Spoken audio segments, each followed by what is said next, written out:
اور حقیقت کیا تھی؟ پہلے کتابوں میں کیا درج ہے وہ چیک کرتے ہیں۔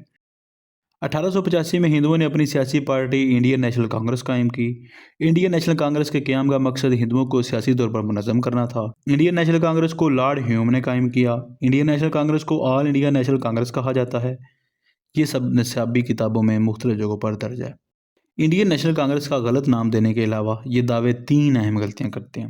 کانگریس کو ہندوؤں نے نہیں بلکہ بھارتیوں نے منظم کیا تھا۔ افتتاحی اجلاس کی رپورٹ میں کہیں بھی یہ نہیں کہا گیا کہ اس کا مقصد ہندوؤں کو ایک سیاسی پلیٹ فارم پر اکٹھا کرنا تھا۔ نہ ہی اسے لارڈ ہیوم نے قائم کیا اور نہ ہی ہیوم کسی شاہی خاندان کے فرد تھے۔ اس بات میں کوئی شک نہیں کہ کانگریس زیادہ تر ایک ہندو جماعت تھی، جزوی طور پر اس لیے کیونکہ ہندوستان میں ہندو اکثریت میں تھے، اور جزوی طور پر اس لیے کہ اس نے ایسی پالیسیاں اپنائیں، زیادہ تلک اور گاندھی نے بنائیں یا ان سے متاثر، جو بہت سے مسلمانوں کو پسند نہیں آئیں، لیکن اسے ایک صرف ہندو جماعت کہنا سیاسی التزام تراشی اور تاریخی حقیقت نہیں۔ پورے وقت میں اس کے اراکین میں مسلمان بھی شامل تھے۔ اس سے زیادہ اہم بات یہ ہے کہ کئی اعلیٰ درجے کے اور نہایت محترم مسلمان شخصیات نے کئی سالوں تک پارٹی کی مشاورت میں نمایاں کردار ادا کیا۔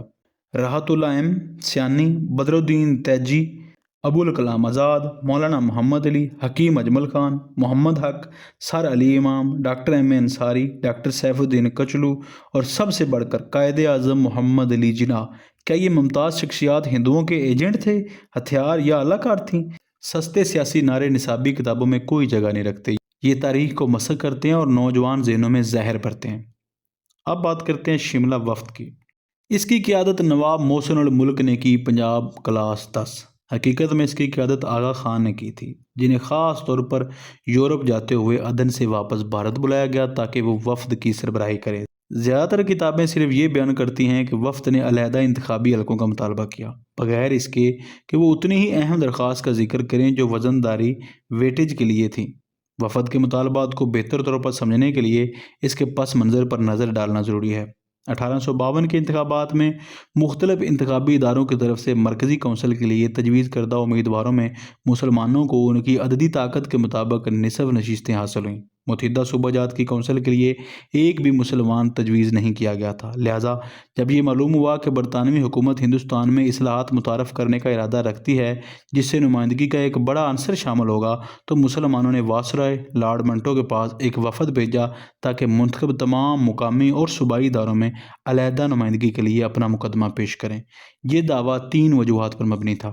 نمبر 1، ہندوؤں اور مسلمانوں کے درمیان موجودہ کشیدگی کی حالت میں کوئی بھی مسلمان جو مخلصی سے اپنی برادری کی رائے کی نمائندگی کرے وہ عام انتخابی حلقے میں منتخب نہیں ہو سکتا، کیونکہ 2 صوبوں کو چھوڑ کر باقی تمام میں مسلمان آبادی کی اقلیت میں تھے۔ 2، اگر دونوں برادریوں کو انتخابات میں علیحدہ نہیں رکھا گیا تو ہر مقابلے کا انتخاب فرقہ وارانہ فسادات کا باعث بنے گا، جس کے ساتھ خون ریزی ہوگی اور تلخ یادیں چھوڑے گا جو ملک کے سیاسی اتحاد کو روکیں گی۔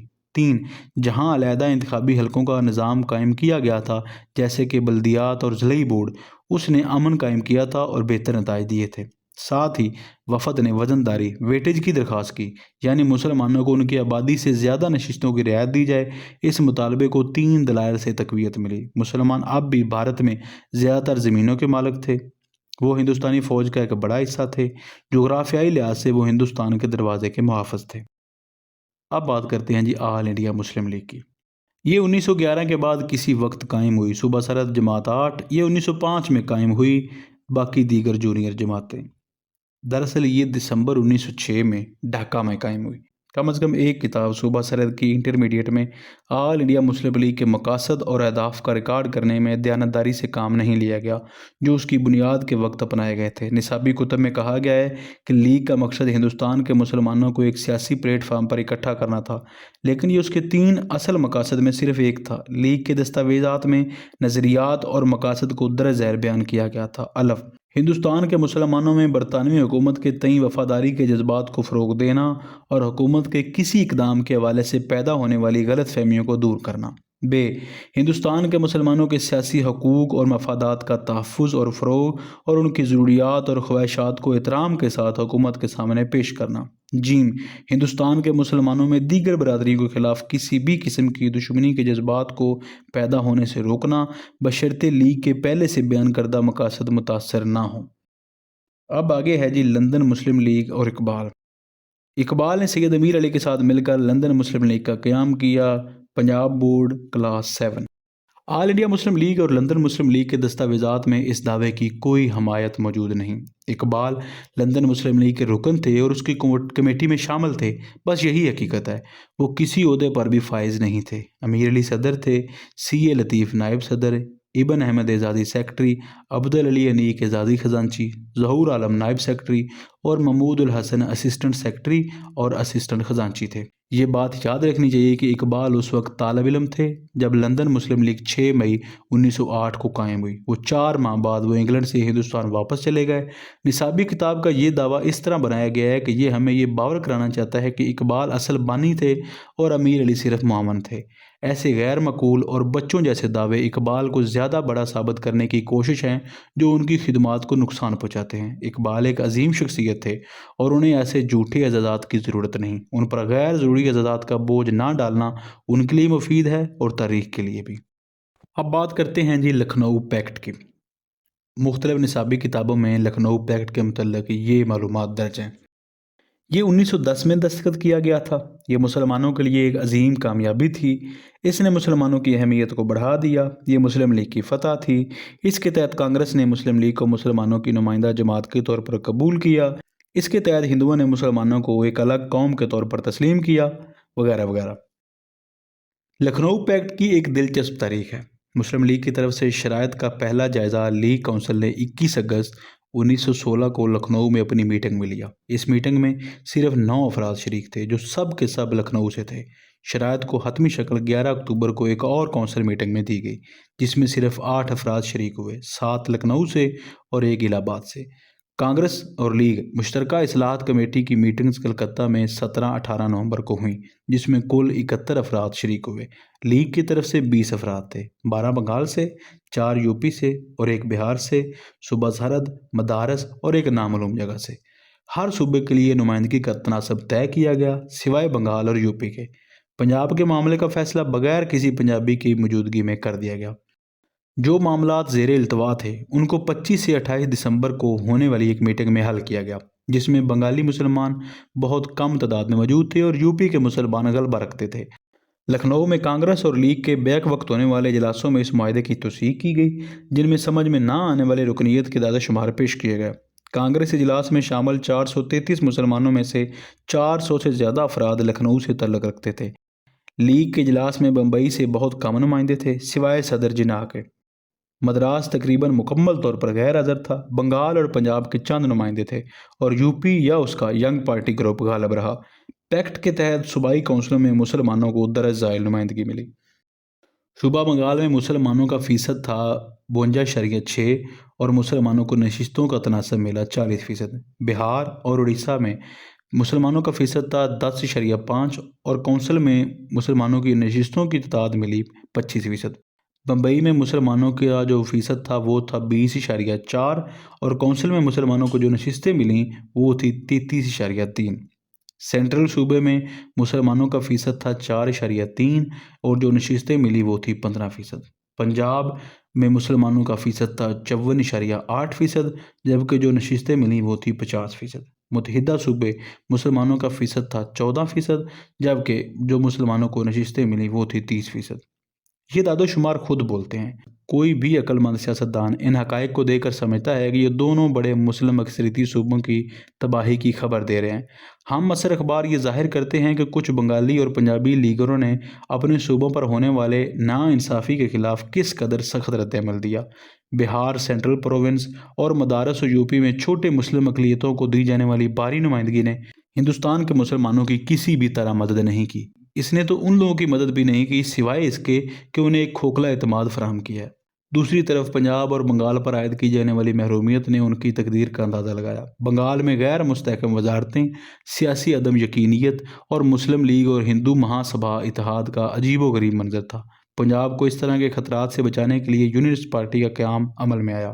پیکٹ میں ہونے والے طویل مذاکرات کے دوران نہ تو کانگریس اور نہ ہی ہندوؤں نے مسلمانوں کو کسی الگ قوم کے طور پر قبول کیا، یہاں تک کہ اشارے کے طور پر بھی نہیں۔